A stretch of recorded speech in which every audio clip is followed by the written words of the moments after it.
अस्सलामु अलैकुम वरहमतुल्लाहि वबरकातुहू। कभी कभी अल्लाह ताला ऐसी ख्वाहिशात में हमारा दिल लगा देता है कि जिनका मिलना हमारे नसीब में नहीं लिखा होता। क्यों? जब नसीब में ही नहीं होता तो दिल ऐसी ख्वाहिश में लगाता है। क्यों? इस चीज़ को हमसे इतने फासले पर रख देता है कि जितना उसे पाने की दुआएं करते हैं वो उतनी ही दूर लगती है। ऐसा क्यों होता है? क्योंकि अल्लाह ताला तुम्हें उस मुकाम तक लाना चाहता है जहाँ सिर्फ़ उसके महबूब बंदे होते हैं। वो मुकाम जहाँ तक किसी और की रसाई नहीं, वो मुकाम जहाँ तुम्हारा सब्र, तुम्हारा तवक्कुल और तुम्हारे आंसू, तुम्हारे सजदे और तुम्हारी इबादतें तुम्हें इतना प्यारा बनाती हैं कि और हर कोई तो उसका प्यारा नहीं होता ना, तो हम सबको वो इतना प्यारा बना देती हैं कि तब अपने लिए मांगते मांगते तुम उस रास्ते को चल पड़ते हो जिस पर वो तुम्हारा मुंतज़िर है।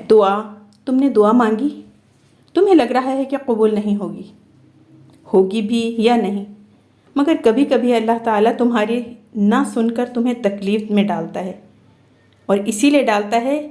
वो तकलीफ़ एक वजह होती है अल्लाह की तरफ से, जो तुम्हें सब्र का हौसला देती है, और यही तुम्हारी दुआओं की कबूलियत है। यही इल्तिजाओं का जवाब है, अल्लाह का जवाब। वो भी यही चाहता है, वो भी तुम्हें देने के लिए राज़ी है। वो बस तुम्हें सुनना चाहता है बार बार, क्योंकि तुम्हारा उसको बुलाना अच्छा लगता है। इसलिए ये वक्त आजमाइश का है।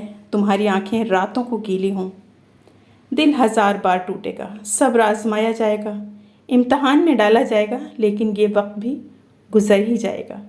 हर मुश्किल के साथ आसानी है, तो ये मुश्किल बस थोड़ी ही बाकी रह गई है। तन्हाई अल्लाह के करीब करती है। लोगों के छोड़ जाने से घबराया ना करो।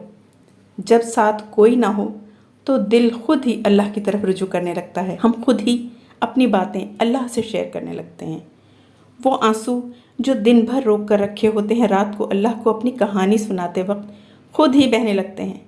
इसलिए खुद को तन्हा महसूस मत करो। अल्लाह है ना, वही तुम्हारी तन्हाई का सुकून है। तवक्कुल, अल्लाह के फ़ैसलों पर भरोसा करना सीखो। कुछ परेशान कर रहा है, उदास हो, फ़ैसला नहीं कर पा रहे, तो एक बार, सिर्फ़ एक बार अल्लाह से बोलकर तो देखो। उसे बताओ, उसके साथ मशवरा करो, उससे दुआ मांगो। फिर दिल से यह खौफ निकाल दो कि क्या होगा क्या नहीं, जो भी होगा बेहतरीन होगा, और इसे ही तवक्कुल कहते हैं। जब तवक्कुल इतना मजबूत हो जाए तभी मोज़े हुआ करते हैं। बस तुम्हें अपने मोज़े का इंतज़ार करना है तवक्कुल से। ज़िंदगी में कुछ बातें, यादें और दुख ऐसे होते हैं जिन्हें अल्लाह के सिवा कोई नहीं समझ सकता। वो दुख जो बताए नहीं जाते, वो दुख जो बंदा तहज्जुद के सजदों तक पहुंच जाता है, वो रातों को जगाता है। वो दुख अल्लाह से दिल का हाल कहने पर मजबूर कर देते हैं। वो बातें जो अल्लाह को बताने के लिए हमेशा तैयार रहते हैं, वो दुख असल में दुख नहीं होते। मुझे लगता है कि वो अल्लाह की तरफ से एक इशारा है। वो चाहता है कि तुम उससे बातें करो, इसीलिए वो वक्ती दर्द देता है। असल में तुम्हें खुद के करीब करना चाहता है। अक्सर हम भूल जाते हैं अल्लाह को, उससे बातें करना भूल जाते हैं, नमाज छोड़ देते हैं, भूल जाते हैं कि वो हमें देख रहा है, और गुनाह कर बैठते हैं। भूल जाते हैं कि उसकी मोहब्बत के बिना इंसान महज एक वजूद है, ज़िंदगी के बग़ैर वजूद जिसमें अल्लाह की मोहब्बत नहीं। हम भूल जाते हैं उसकी रहमत की चादर को, मगर वो नहीं भूलता। कहीं भी, किसी भी हाल में, किसी भी लम्हे में वो नहीं भूलता। उसको तुम्हारे गुनाहों से भी कोई फ़र्क नहीं पड़ता। अगर एक बार तुम उसकी जानिब लौट आओ तो आसमान की ऊंचाई जितने गुनाह भी लेकर उसके पास जाओ, तो बस वो आंसुओं के एक कतरे से माफ़ कर देता है, सब भुला देता है, मगर मोहब्बत करना नहीं छोड़ता। ऐसी मोहब्बत करता है वो। अल्लाह जिनसे प्यार करता है उनको मुश्किलात के रास्ते पर डालता है, ताकि तुम्हें इन्हीं आंसुओं और इसी तड़पते दिल का सुकून बन सके। वो वक्त, वो लम्हा जब टूट कर फिर से खड़ा होना, वो वक्त जब मूव ऑन करने के लिए तहज्जुद के मौजज़ों का सहारा लेना, वो वक्त जब रोते हुए भी शिकवा ना करना कि कहीं अल्लाह नाराज़ ना हो जाए, उस वक्त अल्लाह तुम्हारे साथ होता है, बिल्कुल तुम्हारे दिल के करीब। वो तुम्हें देख रहा होता है कि कैसे तुम सब्र कर रहे हो, صرف اسے راضی کرنے کے لیے تم مسکرا رہے ہو، اپنا درد بھلا کر تم اس کی رضا ڈھونڈ رہے ہو۔ ابھی بھی تمہیں لگتا ہے کہ تمہاری دعاؤں کی قبولیت میں وہ دیر کرے گا؟ 70 ماؤں کی محبت بھی جس کی محبت کا مقابلہ نہیں کر سکتی، تمہیں لگتا ہے کہ اس کی وہ محبت تمہارے بہتے ہوئے آنسو برداشت کر سکتی ہے؟ نہیں۔ اللہ کو پانے کا سفر آسان ہوتا تو یعقوب کی آنکھوں کی روشنی نہ جاتی، ایمان کمزور پڑ جاتا، کوئی بات نہیں۔ قدم لڑکھڑا جاتے، کوئی بات نہیں۔ دل گھبرا جاتا ہے، کوئی بات نہیں۔ رونا بھی آتا ہے، مگر کوئی بات نہیں۔ مگر اس سب کے بعد تمہارا بھروسہ نہیں ٹوٹنا چاہیے۔ چلتے چلتے تھک بھی گئے ہو تو قدم رکنے نہیں چاہیے۔ روتے بھی ہو تو شکوہ نہیں کرنا چاہیے۔ اور یہیں پہ اللہ کو اس کے پیارے بندے ملتے ہیں، وہ جو سفر کرتے رہتے ہیں، وہ جو گر کر بھی بھٹکتے نہیں۔ اور یہی یقین تمہیں اللہ کا بنا دیتی ہے، کیونکہ اللہ کو تو بس تمہارا یقین دیکھنا ہے۔ تہجد، کس نے کہا کہ اللہ باتوں کا جواب نہیں دیتا؟ کس نے کہا کہ وہ ہماری طرف متوجہ نہیں ہوتا؟ کس نے کہا کہ وہ ہم سے دور ہے؟ کس نے کہا کہ دعائیں پوری نہیں کرتا؟ وہ پاک ذات، اس نے وعدہ کیا کہ وہ تمہیں دے گا، تم مانگ کر تو دیکھو۔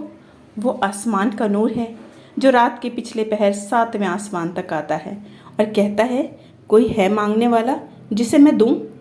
کوئی ہے مجھ سے محبت کرنے والا تاکہ میں اس سے محبت کروں؟ کوئی ہے جس کے میں غم مٹا سکوں؟ اللہ سے مانگا اور نہیں ملا تو پھر ضرور اللہ نے کچھ خاص تمہارے لیے چن لیا ہے، بہتر کو بہترین سے بدل دیا ہے، کیونکہ اللہ تعالیٰ کا کوئی بھی فیصلہ بے مقصد نہیں ہوتا۔ کچھ چیزیں ہمیں مانگنے سے پہلے عطا کر دیتا ہے اور کچھ چیزیں شاید ہمارے نصیب ہی نہیں ہوتی، کیونکہ یہ اس کی مصلحت ہے۔ صرف وہ جانتا ہے کہ ہمارے لیے کیا اچھا ہے اور کیا برا۔ ہم اس سے شکوہ نہیں کر سکتے کہ ایسا کیوں کیا، ہمیں بس اس کی مصلحت پر بھروسہ کرنا ہے، کیونکہ اللہ تو اللہ ہے۔ امتحان لیتا ہے، تمہارے صبر کا امتحان، دعاؤں کا امتحان، توکل کا امتحان، تمہارے انتظار کا امتحان، برداشت کا امتحان۔ اور یہ امتحان سہنا مشکل بھی ہوتا ہے۔ کبھی کبھی ہم تکلیف برداشت کر نہیں پاتے اور اپنی دعاؤں پر توکل کرنا چھوڑ دیتے ہیں۔ درد سہنا مشکل ہو جاتا ہے، طویل انتظار دل کو تھکا دیتا ہے، مگر اللہ تعالیٰ کا امتحان تکلیف دینے کے لیے نہیں ہوتا۔ غور کرو تو پتہ چلے گا کہ جب تم اس امتحان میں نہیں تھے تب تم اللہ سے اتنا قریب نہیں تھے جتنا اس درد نے تمہیں اللہ کے قریب کر دیا ہے۔ تم دیکھو گے کہ کیسے تمہاری دعاؤں میں خلوص بھر گیا ہے، بھروسہ آ گیا ہے۔ یہ امتحان تمہارے دل و دماغ پر پڑی درد کی اس دھند کو آہستہ آہستہ مٹا دے گا، اور شاید یہ راستہ ہو جو اللہ نے بتایا ہو، تمہیں اپنی طرف لے آئے گا۔ جاننا چاہتے ہو کہ اللہ تعالیٰ تم سے محبت کرتا ہے یا نہیں؟ تو اپنے دل میں اللہ کے لیے محبت کو محسوس کرو۔ جتنا تم اس سے محبت کرو گے، اللہ بھی تم سے ویسی ہی محبت کرے گا۔ جتنا تمہارے لیے اللہ خاص ہوگا، اتنا تم اللہ کے خاص ہوگے۔ جتنا تم اللہ کے قریب رہو گے، اتنا اللہ تمہارے قریب رہے گا۔ اللہ تعالیٰ کو ہماری محبت کی ضرورت نہیں۔ اگر ہم اسے یاد کرنا چھوڑ دیں تو اس سے محبت کرنے والے کم نہیں ہوں گے۔ آسمان کے 70,000 فرشتے جو ہر لمحے کعبے کا طواف کرتے رہتے ہیں، اور ایک فرشتہ اتنا بڑا ہے کہ اس کی باری قیامت تک پھر نہیں آئے گی۔ زمین و آسمان کی ہر چیز جس ذات کی تعریف میں مگن رہتی ہے، وہ ذات جو النور ہے، اس محبت کا نام ہی اللہ ہے۔ اسے کسی کی ضرورت نہیں، کیونکہ وہ بے نیاز ہے، بے نیاز ہے۔